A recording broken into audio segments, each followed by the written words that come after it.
Well, Johnson, our business is tough too, with the economy being this bad. The local shopkeepers in the neighborhood shopping district unanimously commented.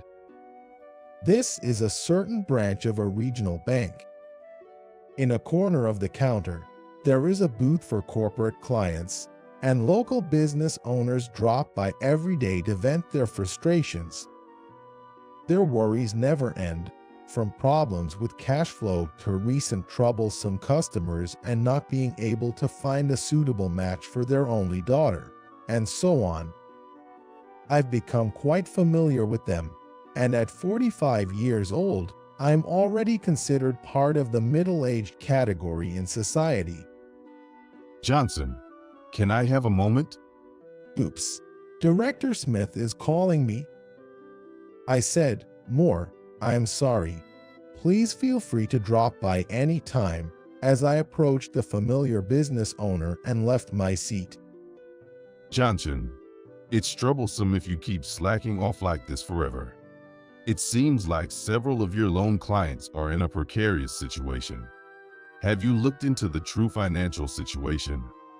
Oh, Director, I apologize, but you see, everyone here is doing their best to continue their businesses locally.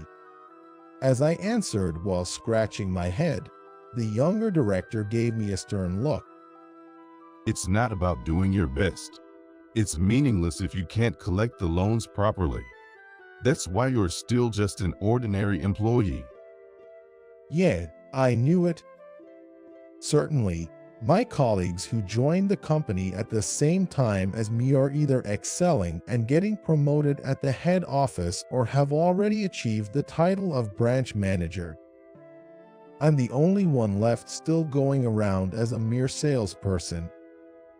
Anyway, Johnson, it's a sudden thing, but I need you to go on an out-of-office assignment tomorrow. Please check the situation at the Brown Hotel. I've heard it's also in dire straits, so make sure to arrange the loan recovery properly. Yes, I'll do as you said. I did it today, but it will just be another leisurely sales trip chatting with the local gentleman, so it's fine. I bowed to the director. The next day, I headed for the Brown Hotel. The Brown Hotel is literally an old hotel located at the top of the mountain. It's located at the end of a steep mountain road, so there are few customers, and the elderly owner couple has no successors, so it's only a matter of time before they close. But it's quite a tough mountain road. Oh. I was driving on the mountain road when I suddenly stepped on the brake. Just as I turned a curve, a car was stranded right in front of me. A chubby man in a plaid shirt waved his hands vigorously at me. "What's going on?" "Well, I'm in trouble. My beloved car stalled," the man said while wiping sweat from his brow. His car looked quite old at a glance. The body was covered in dust, and there were dents in several places. It even had a pungent smell, so it was questionable whether the car had been maintained or not. I checked the time, and I had about an hour until my appointment. "It's still okay, eh?" I took off my suit jacket and decided to get out of my car. Wow, this is quite an antique. "You think so? It gets more charming as it ages, so I can't let it go. But sometimes it suddenly gets in a bad mood and causes trouble." Even though we were stranded on this mountain road, the old man seemed to take my compliment as he smiled. "My phone has no signal, so I can't call for help. What should we do? Can I take a look?" I had him open the hood, and I walked around to take a look at the car. A stifling heat surrounds me. Oh, I see. I bend down over the hood and struggle with it. Meanwhile, the old man watches me with keen interest. After a while, Drenched in sweat with my hair sticking to my forehead, I finally close the hood. When the old man turns the key, the engine roars to life. Oh, that's amazing. Truly amazing. You've saved me. The old man vigorously shaking my hand with his sweaty one. How can I thank you? No need to thank me. We help each other when in trouble. Someone once said that taking care of a car means taking care of everyone associated with it. Anyway, I checked the time and my eyes widened. While I was engrossed in repairs, more than an hour has passed. My appointment time has already come and gone, and I still have to navigate through the mountain road ahead. I need to hurry, so I'll be on my way. Is it okay if I pause you at a convenient spot? Oh, of course, of course. Sorry to delay you. We both get into our cars and start driving. Along the way, I waved him when I passed the old man's car, and he waved happily when he noticed me. Perhaps he's a guest at the Brown Hotel. I briefly ponder this as I continue on my way. While driving, my phone signal finally connected, and I received a call from the director. Johnson, where are you? I got a call from the Brown Hotel, and the owner said you didn't arrive yet. Smith, I am sorry, I'm on my way now. Being late for an appointment with a client is a disgrace to the bank. You can't afford to be underestimated by those you are supposed to recover loans from. That's why you're of no use. I knew it, so that's why I'm in a hurry. When you get back, there will be consequences. Be prepared for possible termination. The furious director hanged up the phone abruptly. I'm in for it now, I think to myself. But first, I need to prioritize the appointment in front of me. I pressed down harder on the accelerator pedal, determined to make up for lost time. As soon as I parked in the parking lot, I rushed into the hotel like a rolling down. Excuse me, I'm from 5-Star Bank. I gasped for breath as I call out, and the elderly owner of the hotel emerges from the back. Oh, we've been waiting for you. Oh, what happened? Your shirt? It's only when the owner mentions it that I realize my shirt is drenched in sweat, and there are oil stains all over it. That is making me look far from a banker. Oh, I'm sorry. I had a few things happen on the way here. I apologize for being late. I bow my head, and the owner says, "Well, that must have been tough," and guides me inside. As we walk down the hallway, the owner starts talking. As you know, our business has been struggling. Despite having such a splendid hotel with a magnificent view, it's such a shame. That's why we, as a bank, want to continue supporting you, but... I choked up at that point. This is where I always struggle. In front of the hard-working local business owners, I can never find the words to cut off financial assistance. I always end up wanting to find a solution together, even for customers who don't benefit the bank's profits. The reason I can't improve my performance and get promoted is precisely because of this. My colleagues used to mockingly call it being too nice. With some effort in choosing my words, I was escorted into the reception room by the elderly gentleman. Please wait here for a moment. I have someone I'd like to introduce today, and I believe they'll be arriving shortly, he said, closing the door behind him. This hotel was run by a husband and wife, and there was no successor. But who could it be? While puzzling, I waited someone for about 10 minutes. Then, multiple footsteps approached, and the sliding door opened. When I saw the person who appeared with some co-workers, I couldn't help but widen my eyes. "Oh, that's you." Oh, it's you. The slightly chubby man who smiled was undoubtedly the same gentleman who had stalled his car earlier. However, he was now dressed in an upscale suit, not a plaid shirt and jeans. I appreciate your help earlier. Actually, I'm working on the hotel business. I was handed a business card by the gentleman, and I was astonished when I read it. Williams Resorts, President and CEO, A. Is that famous hotel group. Haha, I'm delighted you say that. The gentleman, now President Williams, encouraged me to take a seat. According to the president's explanation, the Williams Group had plans to revitalize this hotel and transform it into a resort. Today, the president himself had come for an inspection, and at the hotel keeper's request, they had hastily scheduled an appointment with the local bank. Are you here to collect on the loan because this place is struggling? Don't worry, if we take over, we'll make sure to repay it. Well, I suppose so.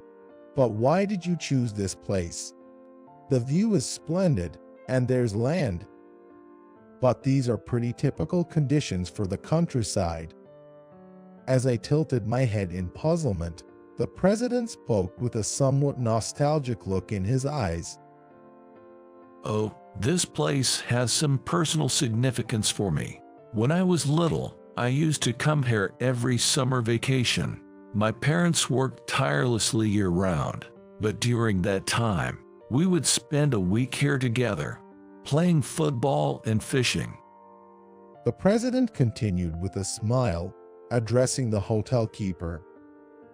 Brown, you always took good care of us. You knew exactly which pond black basses gathered around.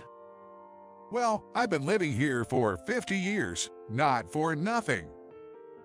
After exchanging smiles with the wrinkled face, the president went on. Brown treated me like a real family member, so when I heard that there was no successor and this place was on the verge of closing, I couldn't stand it. I just had to find a way to revive this place. Listening to this story, I couldn't help but feel moved. There was someone who cherished this rundown hotel, even when the locals had nearly forgotten about it. As a local, it's a heartwarming story. Thank you very much. Furthermore, Johnson, I've made a decision today. If we build a resort here, naturally, the number of tourists will increase. At that time, I'd like to give back to the local community. In other words, not just having a facility from the Williams Group pop up here, but I want to revitalize the entire area with the local business owners. That's why I want to join hands with your bank. Listening to the president's story got me excited. It's so exciting that the Williams Group and the local business owner are revivaling for this area. And on top of that, our bank becoming a key player in this endeavor. I had a strong feeling that this could turn into a major project. Well, that's a fantastic proposal. We'd love to collaborate. However, there's one condition. You must be the direct point of contact. What? The president's words left me wide-eyed. It sounded like a dream for me, a rather unremarkable banker, to become the project lead. On the other hand, I couldn't help but recall the furious demeanor of my boss, who had hinted at the possibility of firing me. I'm thrilled by this opportunity. However, I'd like to discuss the specifics of my role at a later date. Johnson, please listen. The president firmly grasped my shoulder. I used to think I was no good with bankers and salespeople who acted all high and mighty. Honestly, I didn't even want to meet you today, but you're different. You prioritize helping people in need right in front of you. I'm sure you helped me, even if that road wasn't a one-lane road, right? Meeting someone as sincere as you made me want to work with your bank. Mr. William, I never imagined that repairing his car by chance would come back to benefit me in this way. So, I gathered my courage and made a phone call to my displeased boss, explaining the situation. To my surprise, my boss, who had been in a bad mood, suddenly became overjoyed. He promised President Williams that I would be the one in charge of this project. Well then, I'm counting on you, Johnson. On that day, the president and I shook hands firmly and parted ways. Several months after the day I met President Williams, I'm now working on planning a community revitalization project in collaboration with the Williams Group. It's my first time serving as a project leader, but all the people I'm seeking cooperation from are local business owners I've been chatting with every day.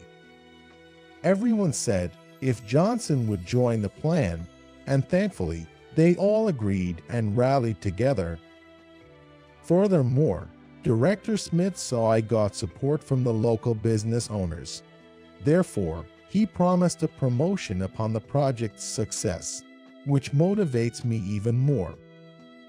And there was one more good thing.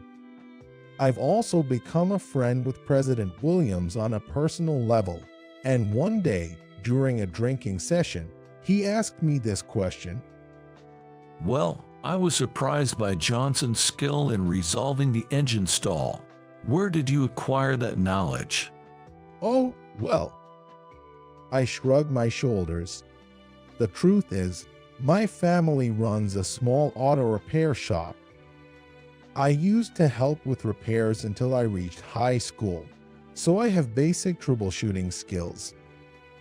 However, the latest cars hardly ever break down, and if they have issues, it's common to take them to a major car dealer.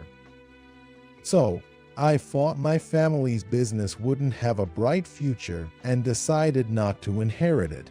Instead, I joined a bank, and I grew distant from my family. When the president heard this, his eyes sparkled. Oh, really? In that case, maybe I should have your family take a look at my beloved car. Huh? Is that okay? As you know, Johnson, my car is a foreign import, and it's quite old now. It's too niche, and there are few places I can trust for maintenance. But with your family, I'd feel safe.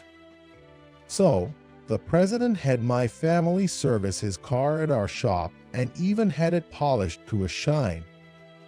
Moreover, it seems he's been reaching out to his acquaintances who are car enthusiasts, and the number of people bringing in their unique cars for inspections skyrocketed. Because my parents' car shop was short-handed due to increased demand for repairs, I was called back to their car shop to help. How did you meet such an amazing person? My aging father asked me, "Dad, I told you before, taking care of a car means taking care of everyone involved with that car." Yeah, that's right. But thanks to him, our business has been saved. The once neglected auto repair shop has now become a gathering place for car enthusiasts and a hub for President Williams and the local community to interact. When Brown Hotel is revitalized, the flow of people here will change too. At that time, this shop might undergo a transformation as well. I hadn't planned on inheriting the shop, but if it brings happiness to the local community like this, I started thinking about taking charge of its future. Maybe it's time for a private heart-to-heart conversation with my father after a long while.